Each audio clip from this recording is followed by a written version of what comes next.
जैसे कि आप देख रहे हैं कि बारिश चल रही है अभी भी, जबकि सितंबर है और अभी कितने दिन चलेगी कह नहीं सकते हैं।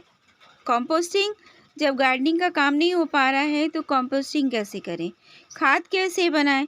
और काफ़ी तरह के कीड़े मकोड़े, अजीब तरीके की स्मेल, गंदी सी बदबू, इन सब से बचने के लिए भी हम लोग कंपोस्टिंग करना नहीं चाहते। लेकिन आज मैं आपके साथ एक बेहतरीन तरीका शेयर करूंगी जिससे कि आप खाद जल्दी बना लेंगे और किसी भी तरह की कीड़े मकोड़े नहीं पड़ेंगे, बदबू भी नहीं आएगी। तो आइए स्टार्ट करते हैं। अस्सलाम वालेकुम friends, welcome to my channel Shabnoor Ali. देखिए, अक्सर एक सवाल उठता है कि ताज़े पत्ते और ताज़े छिलके, ये सब सड़े गले, जब इनसे हम कंपोस्टिंग करते हैं तो इसमें बदबू आती है, कीड़े पड़ जाते हैं और ये पौधों को नुकसान करता है। और ये गलत तरीका है क्योंकि खाद बनाने का तरीका बहुत लंबा प्रोसेस है, तब जाके खाद तैयार होती है। तो हाँ, होती है, लंबा प्रोसेस भी है और ऐसी अधगली सी खाद उस कंडीशन में नुकसान भी कर सकती है, फंगस भी क्रिएट कर सकती है जब इसको फंगस की लोकेशन मिल जाएगी। जैसे कि जहाँ सनलाइट नहीं आएगी, आप अपनी बालकनी पर या इंडोर प्लांट्स के साथ ऐसा करते हैं, तब ये खाद नुकसान करती है, फंगस भी क्रिएट कर सकती है क्योंकि उस बालकनी पर धूप नहीं आती। लेकिन आप देख रहे हैं ना कि ये खुले में बिल्कुल टेरेस गार्डन है, यहाँ पे बारिश भी हो रही है और कुछ देर में धूप भी निकल आएगी, हवा भी लगेगी और कुछ चीज़ें मैं ऐसी मिला दूँगी इस खाद में कि जिससे कि कीड़े भी नहीं पड़ेंगे, बदबू भी नहीं आएगी। और तरीका भी आप देखते जाइए। तो इस तरीके से कंपोस्टिंग करेंगे तो कंपोस्टिंग भी हो जाएगी, लॉन्ग टाइम आपको पता भी नहीं चलेगा और अगर चाहें तो कुछ दिन बाद इस पर प्लांट्स भी चला सकते हैं। तो कुछ तरीके इस तरीके से अगर अमल कीजिए तो हर प्रॉब्लम का सलूशन हमारे पास होता है। और अगर हम गार्डनिंग करते हैं तो आइडिया और एक्सपीरियंस भी हमें मिल जाता है। इतने टाइम से बेवकूफ़ तो है नहीं जो कि नुकसान पे नुकसान देखते हुए, फंगस देखते हुए, कीड़े मकोड़े देखते हुए पौधे ऐसे लगा देंगे नाजुक टाइप के जो कि सड़ गल जाएंगे। कुछ आइडिया हमारा भी होता है, कुछ एक्सपीरियंस हमें भी मिलता है, तभी हम ये काम करते हैं। बेवजह हम ये सारे काम नहीं करते। जिसकी भी ये प्रॉब्लम है ज़रा सा समझिए। जैसे कि ये गमले में मिट्टी भरी हुई थी, अगर आप चाहें तो अलग से भी ये काम कर सकते हैं। मिट्टी और फलों की छिलकों की, सब्जियों के छिलकों की कंपोस्टिंग करने के लिए लेयरिंग भी कर सकते हैं।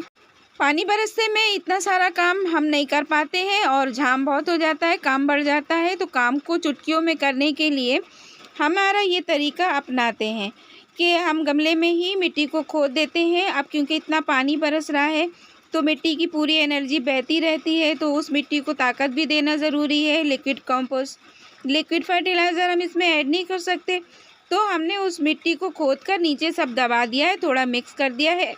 अब सबसे बड़ा फंगिसाइड है ये वुड ऐश, और ये सॉइल को एसिडिक भी बनाता है। कीड़े मकोड़े भी नहीं पड़ते हैं, इसकी वजह से काई भी नहीं जमती है। आप ज़रा गौर कीजिए, अब इस छिलके के ऊपर कोई भी कीड़े नहीं पड़ने हैं, ये राख उसे पड़ने नहीं देगी, इसकी स्मेल भी पसंद नहीं होती है उनको। तो अब इसके अंदर मिट्टी में दबे दबे जो खाद तैयार होगी, आप सोच सकते हैं कि वो ये बारिश का पानी कितनी जल्दी गलाकर तैयार कर देगा। इसके बावजूद अगर आप चाहते हैं तो इस पर अभी कोई पौधा ना लगाइए और इसको थोड़े दिन गल जाने दीजिए, फिर थोड़ी मिट्टी ऐड करके कोई ऐसा पौधा लगाइएगा जैसे टर्टल वाइन है, और छोटी छोटी जड़ों वाले छोटे छोटे से प्लांट्स आप लगा दीजिए। उसमें आपको कोई डर भी नहीं होगा, वो फंगस से ख़राब भी नहीं होंगे और आपके मिट्टी के अंदर दबे दबे आराम से खाद बनती रहेगी। सीधी सी बात है, हर कोई मिट्टी को ख़रीदना और खाद को ख़रीदना, वर्मी कंपोस्ट को ख़रीदना अफोर्ड नहीं कर पाता है। अगर हम गार्डनर्स ने ये तरीका निकाल रखा है जिससे कि हम खुद कंपोस्टिंग खुद ही कर लेते हैं और ख़र्चा भी हमारा नहीं लगता है, तब हम जाके प्लांट्स लगाने का हौसला बढ़ा पाते हैं। वरना किससे कहेंगे कि हमें खाद लाकर दीजिए, या फिर हमारे पास इतना पैसा हो कि हम गार्डनिंग का शौक़ पूरा कर सकें और खाद मार्केट से ला सकें। तो ऐसा पॉसिबल नहीं हो पाता है। तो ऐसी हिम्मत जुटाने के लिए कि हम गार्डनिंग आसानी से कर सकें, हमें ये छोटे-मोटे काम कर लेना चाहिए। वैसे भी मैं इस तरीके के प्रोसेस को खाद बनना नहीं कहती हूँ, मिट्टी बनाना कहती हूँ, क्योंकि एक मुट्ठी मिट्टी में हम जो है 1-2 गमले भर के प्लांट्स चला लेते हैं, तो क्या हर्ज है, क्या परेशानी है ऐसा करने से? और हमें नुकसान भी नहीं होता और ख़राब रिज़ल्ट भी नहीं आते, अच्छे रिज़ल्ट्स आते हैं, तो हम गार्डनिंग से पीछे क्यों हटें? तो प्लीज़ आप सबसे रिक्वेस्ट है कि आप इस तरीके से पीछे मत हटिए, डरिए मत और गार्डनिंग का काम करते रहिए। ऐसा मैं बिगिनर्स फ्रेंड्स के लिए कह रही हूँ, वरना तो सबको आइडिया है कि ये काम ठीक है।